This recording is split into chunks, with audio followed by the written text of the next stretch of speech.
कैसा लगता होगा ना जब कोई डर आपके मन में सालों तक रह जाए या शायद जिंदगी भर के लिए।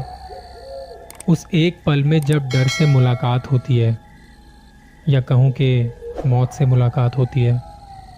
अपने सामने किसी को जब खोने का डर होता है तो कैसा महसूस होता है। जब नया नया कॉलेज में आया था, 19-20 साल की उम्र थी। उस वक्त यार दोस्तों के साथ घूमना बड़ा होता था। कभी कोई बुला लेता तो उसके साथ हो लिया करता था। एक शादी में गया हुआ था अपने दोस्तों के साथ। हरियाणा के किसी गांव में गई थी बारात। लड़के वालों की साइड से थे हम। अब शादी थी तो पहले से ही तैयारी करनी शुरू कर दी थी कि तू क्या पहनेगा, मैं तो ये पहनूंगा, और किस टाइम जाएंगे, कैसे जाएंगे, इन सब बातों पर चर्चा हो रही थी।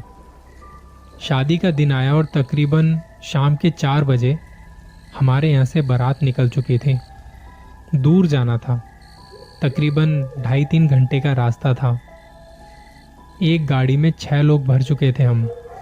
होंडा सिटी में थे। थोड़ा मुश्किल हो रहा था बैठने में। लगभग 8 बजे के आसपास हम वहाँ पहुँच चुके थे सभी। बाकी सबको आने में थोड़ा समय था। लड़की वालों की साइड से एक बैठक में खाने पीने का इंतज़ाम किया गया था, और ये तो सिर्फ नाश्ते की शुरुआत थी। बाकी मेन वेन्यू कहीं और था। बैठक में अच्छे से हमारी खातिरदारी हुई। काफ़ी लोग अब तक पहुंच चुके थे। कुछ दोस्त गाड़ी में बैठ के पी रहे थे तो कुछ यहाँ नाश्ते का मज़ा ले रहे थे। अब जहाँ हम रुके हुए थे वो बैठक गांव के किसी सुनसान इलाके में थी। वहाँ शायद ही कोई लाइट वगैरह हो। जनरेटर चलाया हुआ था, बस उसी की वजह से आसपास में थोड़ी लाइटें नज़र आ रही थी। जहाँ तक नज़र जा रही थी वहाँ खेत ही खेत नज़र आ रहे थे। अंधेरा ही अंधेरा, कच्ची पक्की सड़कें थीं। हम 6 लोग जो साथ में आए हुए थे उनमें से 3 ड्रिंक नहीं करते थे, तो हमने सोचा कि वेन्यू तक होके आते हैं। खाना शुरू हो गया होगा तो खाना भी खा लेंगे। इतने में वहाँ से बारात चढ़नी शुरू हो गई। बैंड वाले, ढोल वाले शुरू हो गए। वो मार्च का महीना था। ज़्यादा ठंड होती नहीं है इस महीने में, पर गांव के उस माहौल में ठंड थोड़ी ज़्यादा लग रही थी। खेतों से आती हवा कुछ तो अजीब थी। सब अपनी अपनी मस्ती में थे, पर शायद हम तीनों तैयार हो रहे थे उस एक चीज़ के लिए जो अब होने वाली थी। मेरे एक दोस्त को बड़ी ज़ोर से प्रेशर आ रहा था और वो खेत की साइड में जाके खड़ा हो जाता है। हम उससे थोड़ी दूरी पर थे, अपना फ़ोन देख रहे थे। इतने में हम क्या देखते हैं, मेरा दोस्त बड़ी बुरी तरह से हिलने लगता है और कुछ आवाज़ कर रहा है। हम यहाँ से कहते हैं, अबे ठंड लग गई क्या, जल्दी चल, भूख लगी है। हमारी बातों के बाद उसने कोई जवाब नहीं दिया और ज़ोर ज़ोर से हंसने लगा। वहाँ आसपास कोई नज़र नहीं आ रहा था, बस कुछ कुत्तों के भौंकने की आवाज़ आ रही थी। समझ नहीं आ रहा था किसे देख के हंस रहा है, इसे क्या हुआ। वहीं से गांव के 2 बुजुर्ग गुजर रहे थे जो लड़की वालों की साइड से थे और देख रहे थे वहाँ का इंतज़ाम कैसा है, कोई कमी ना रह जाए। उनकी नज़र पड़ती है हमारे दोस्त पर और वो अपनी हरियाणवी लैंग्वेज में बोलते हैं, अरे क्या होगा छोरे। वो कोई जवाब ना दे और हंसे जाए बस। अरे चलियो रे, देख कुछ चढ़गा दिखा है इसके ऊपर। वो दोनों वहां जाके उसे पकड़ के खेतों के पीछे खींचते हैं। उसका एक पैर कीचड़ में वहां फंस चुका था और वो पीछे खींच रहे थे तो ऐसा लग रहा था जैसे किसी ने इसका पैर पकड़ा हुआ है। हम दोनों भी यहाँ से भागते हुए गए कि भाई क्या गड़बड़ है। वो हंसता हुआ एकदम से चुप हो गया और अजीब सी आवाज़ निकालने लगा। वहां से गुजरते कुछ और लोग भी आए और इसे पीछे की तरफ धकेला। वो झटका मारते हुए पीछे आ गिरा। उसका एक जूता वहीं गिर गया था। उस कीचड़ में से एक हाथ बाहर आया और मानो ढूंढ रहा है कि वो कहाँ गया जिसे अभी पकड़ा हुआ था। उसके हाथ में उसका जूता आता है और वो उसे खींच लेता है। दोस्त को वहीं बैठक में लेके गए और उसके हाथ पैर साफ करवाए। उसके मुंह से झाग निकल रहे थे। गांव के बुजुर्गों ने उसे होश में लाने की कोशिश की। उसका मुंह टेढ़ा हो रहा था। वहीं पास के मंदिर में जाके उसे बैठा दिया। कुछ लोग आ जा रहे थे, पुजारी थे वहाँ।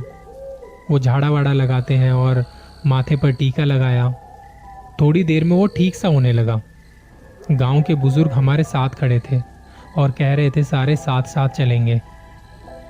अब बारात चढ़ रही है और सारे साथ साथ में हैं। गली मोहल्लों से होते हुए वेन्यू तक पहुंचे। वहां दोस्त से बात की, तू ठीक है ना? कह रहा था हाँ, पता नहीं क्या हुआ था यार। उसके लिए लड़की वालों ने पुराने जूतों का इंतज़ाम किया। हमने साथ में खाना वाना खाया और कुछ फ़ोटोज़ खिंचवाई। करते करते टाइम 12 बजे के आसपास होने वाले थे। लग रहा था कि एक बड़ी मुसीबत टल गई हो, पर हमें क्या पता था कि ये तो बस शुरुआत है। हम जब वापस आ रहे थे गाड़ी की तरफ तो तीनों साथ में ही थे और बाकी कुछ और लोग भी थे हमारे पीछे। मेरा दोस्त एकदम से भागता हुआ उसी खेत की तरफ चला जाता है जहां उसके साथ वो हादसा हुआ था। वहां जाके गाली देने लगता है कि तू जो भी है ना, मैं तेरे से डरता नहीं हूँ। वो चिल्ला रहा था, वो रो रहा था, मानो अपना गुस्सा निकाल रहा था। हम उसे पीछे आवाज़ देते हैं, चल वापस आ जा। वो हमारी तरफ आने के लिए पलटा ही है कि कोई 2 हाथ आके कीचड़ से बाहर आते हैं और उसके पैर पकड़ लेते हैं और वापस खींचने लगते हैं पीछे की तरफ। हम 6-7 लोग साथ में थे। फटाफट उसके पास जाते हैं और उसके हाथ पकड़ के उसे रोकते हैं। हम इतने लोग भी मिलके उसे रोक नहीं पा रहे थे और वो धीरे धीरे कीचड़ में धंसता जा रहा था।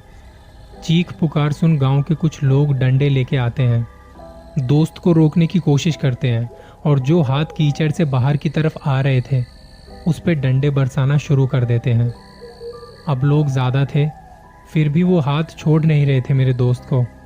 वो एक हाथ से डंडे पकड़ रहा था और दूसरे हाथ से उसके पैर। यहाँ से हमने भी उसे छोड़ा नहीं। वो डंडे मारते रहे उसके हाथों पर। उसने अपने हाथ एकदम से कीचड़ में वापस खींच लिए। मेरा दोस्त होश में था पर उसके पैर छिल चुके थे। उससे चला भी नहीं जा रहा था ठीक से। ये बात जब बाकी लोगों को पता चल गई तो वो भी आ गए वहाँ। गांव के लोग बता रहे थे कि ये एक दानव है जो जानवरों और इंसानों को निगल लेता है। यहाँ रात को अकेले आने से सब कतराते हैं। हमारी हालत खराब हो चुकी थी कि अब घर जाएंगे तो इसके घर वालों को क्या बताएंगे। तो जिसकी शादी थी उसके पापा दोस्त के घर पे फ़ोन करके सारी बात बताते हैं। अंकल जी कहते हैं वो हमारे साथ है, सुबह घर आ जाएगा, फिक्र ना करो, वो ठीक है। हम लोग भी उसी के साथ रुके रहे। काफ़ी सारे लोग रुके रहे इस हादसे के बाद से। तो सबको लगा कि साथ में निकलना ज़्यादा बेहतर है। रात को किसी को कुछ प्रेशर भी आए तो वो गांव वालों से पूछ के जा रहे थे, क्योंकि वो लोग यहाँ रहने वाले हैं तो उन्हें सेफ जगह पता होगी। और हमेशा 5-6 के झुंड में ही जा रहे थे। जैसे तैसे रात बीती और शादी की सारी रस्में हो चुकी थी। सुबह 7 बजे के आसपास गांव में एक छोटा सा क्लिनिक खुलता है जहां उसे दिखाया और उसके पैरों पर डॉक्टर ने पट्टी बांध दी। थोड़ा लंगड़ा के चल रहा था वो। उसके मन में डर बैठ चुका था। 4-5 गाड़ियां थी और जितने भी लोग थे सब साथ में निकले। दोपहर के 12 बजे तक घर पहुंचे तो उसके घर वाले बड़े परेशान थे रात से ही। उसे कमरे तक छोड़ के आए और घर वालों को सारी बात बताई। उन्होंने अपने फैमिली डॉक्टर को दिखाया और पंडित जी को भी बुलाया। उन्होंने धागे बना के दिए और कुछ दिनों तक घर में पूजा पाठ चलते रहे।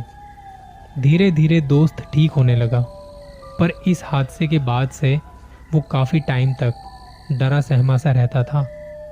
हादसे कभी बता के नहीं होते, वो तो कभी भी किसी के साथ भी हो जाते हैं बस। आज भी उस दृश्य को याद करते हुए हमारे रोंगटे खड़े हो जाते हैं। शायद इससे भी बुरा हो जाता अगर वहाँ लोगों ने हमारी मदद ना की होती तो। कौन जाने उस राक्षस का अगला शिकार कौन होगा अब।